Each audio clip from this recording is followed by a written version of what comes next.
Eu, Alexandre Freitas, e meu colega Johnny Moutinho estamos apresentando este trabalho para a disciplina de Organização e Administração 2, PRO 244, na Universidade Federal de Ouro Preto, e temos como professora a Elisângela Oliveira. O referido tema de trabalho é o planejamento da demanda e da capacidade da empresa Vale. Este trabalho apresenta um estudo sobre a capacidade produtiva e a previsão de demanda do minério de ferro da empresa Vale. Para determinar a previsão de demanda, utilizou-se a ferramenta Método de Regressão Linear Múltipla analisada em dados coletados de relatórios da empresa Vale, que apresentaram variáveis como o preço global do minério de ferro, a produção mundial de aço e a movimentação portuária do minério de ferro. Desse modo, chegamos a um dos objetos de estudo desse trabalho, a equação de previsão de demanda do minério de ferro. Já sobre a abordagem da capacidade produtiva da Vale, foi feita uma análise com base em relatórios de produção e venda trimestrais que foram disponibilizados pela Vale sobre o desempenho dos diversos parques industriais, suas metas e objetivos futuros, assim como o planejamento para alcançá-los. A antiga Companhia Vale do Rio Doce, hoje denominada como Vale, foi fundada em junho de 1942 e é a maior empresa brasileira no setor minero-metalúrgico. A Vale exporta minério de ferro e pelotas e é a maior exportadora desses produtos no mundo, possuindo atualmente um valor de mercado de 319 bilhões de reais.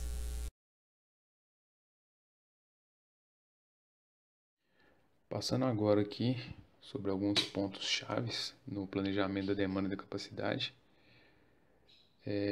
um fator importante a ser considerado é a quantidade ideal de produto a ser produzido, quanto que o mercado pode absorver daquilo e quanto que a empresa consegue produzir. Outro ponto importante também no planejamento da demanda e da capacidade é a questão de minimizar os erros.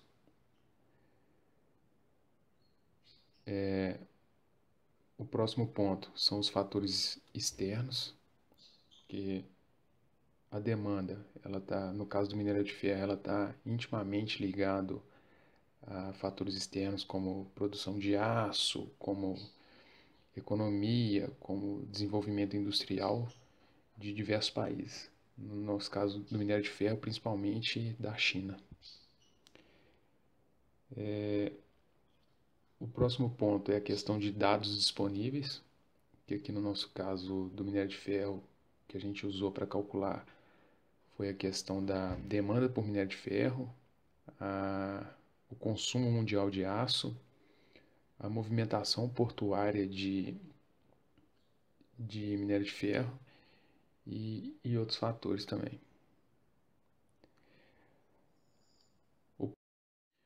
Passando agora aqui sobre alguns pontos chaves no planejamento da demanda e da capacidade.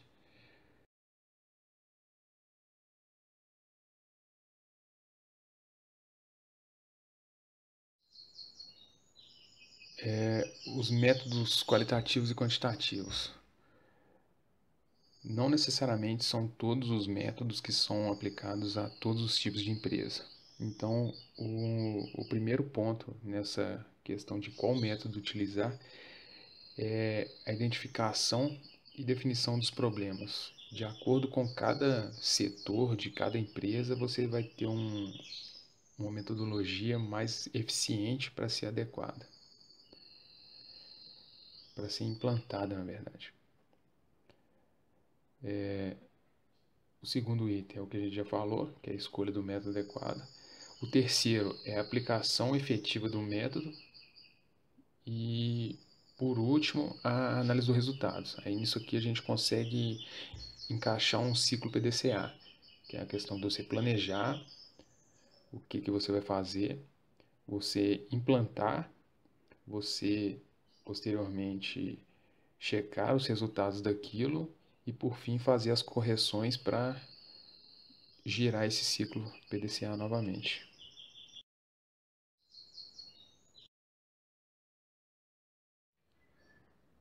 Bom, entrando agora na parte prática do trabalho, nós começaremos explicando a metodologia aplicada, que foi a de regressão linear múltipla. Primeiramente foi construída uma tabela, né, com os valores das variáveis de estudo que foram levantadas em campo, e com isso foi feita a análise da variação extrema, utilizando esses candles que estão mostrados no slide, um para cada variável adotada. Essa parte é necessária, pois é preciso a ausência de outliers, que são valores levantados que fogem muito da curva normal dos dados. Então aqui a gente tem apresentado um gráfico de candle para cada variável utilizada. O primeiro aqui é a demanda de minério em toneladas, em milhões de toneladas. O segundo é o preço do minério, cotado em dólar. O terceiro é a produção de aço. E por fim, a movimentação portuária de minério de ferro.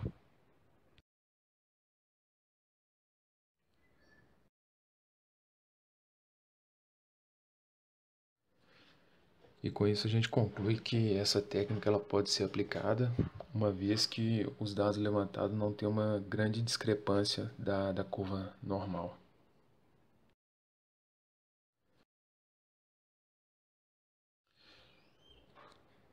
Em seguida foi feita a análise da normalidade, e para isso foi utilizado o teste de Shapiro-Wilk, e os dados estão apresentados nessa tabela aqui. Foi feito um teste para cada variável do estudo, e por esse teste, ao nível de confiança que foi estabelecido, a gente tem que apenas a movimentação portuária apresenta uma distribuição normal, possuindo um p-valor menor do que 0,05. Mas, de acordo com alguns autores, os dados do estudo ele apresentam uma distribuição normal quando os valores de assimetria e curtose são menores do que 1,5 em módulo. Então, de acordo com esses autores, a gente chega à conclusão que todos os conjuntos de dados estão normalmente distribuídos.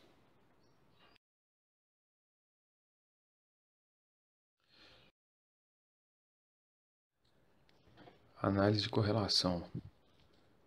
Como nossos conjuntos de dados eles apresentam uma distribuição normal, como visto anteriormente, o método mais adequado na análise da correlação é o de Pearson. Esse método ele vai investigar a presença de uma multicolinearidade entre as variáveis de estudo. Isso vai ocorrer quando o coeficiente de correlação for maior ou igual a 0,9. Como observamos na tabela, nenhum par de variável apresenta um valor de coeficiente maior do que 0,9. Portanto, a gente conclui que não existe uma multicolinearidade.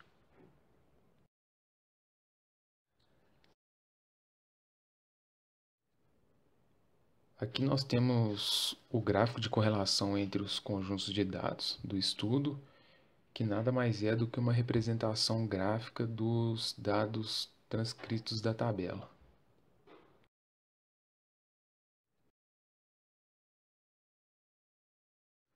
Bom, agora nós chegamos na análise de regressão linear múltipla, que vai definir se a variável dependente ela é afetada ou não pelas variáveis independentes. Nossa variável dependente, no caso aqui, é a demanda de minério de ferro. E o resultado dessa análise está apresentada nessa tabela seguinte aqui. Com os resultados da análise, nós temos que o estudo foi conduzido com um nível de confiança de 95% e foi obtido um R2 ajustado de 0,826, indicando que os elementos preditores fornecem um modelo com ajuste de 82,6%, que é um valor considerado alto por vários autores.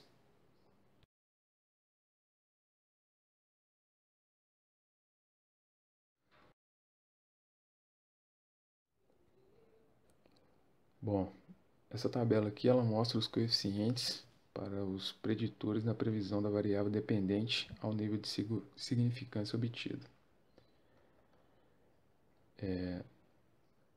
Como a gente pode ver, apenas o coeficiente atribuído à variável preço do minério de ferro é não significativo ao nível de confiança de 95%.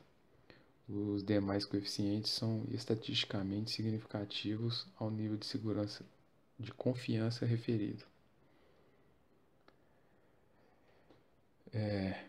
Os coeficientes padronizados indicam a proporção da variável dependente que a variável preditora explica. Assim, o preço de minério de ferro explica 19% da variação da demanda do minério de ferro. A movimentação portuária é a mais significativa, representando 95% da demanda de ferro, e a produção mundial de aço explica 29% da variação inversa da demanda de ferro. Com isso, a gente chega na equação de regressão linear pela demanda, na equação da demanda de minério de ferro por regressão linear múltipla.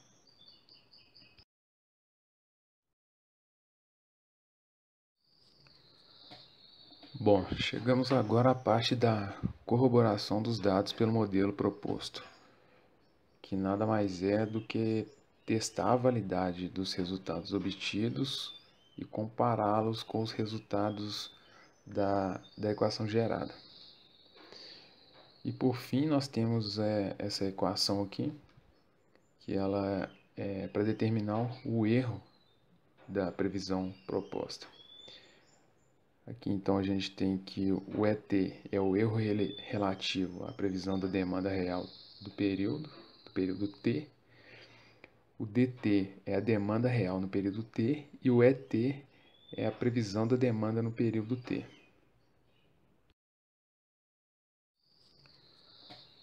Bom,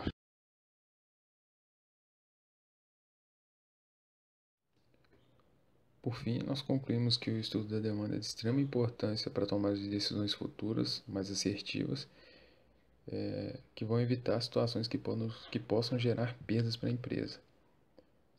Com isso, temos que a previsão da demanda está intimamente ligada à capacidade produtiva da empresa, uma vez que qualquer variação na demanda fará com que a capacidade produtiva seja ajustada conforme manda o mercado.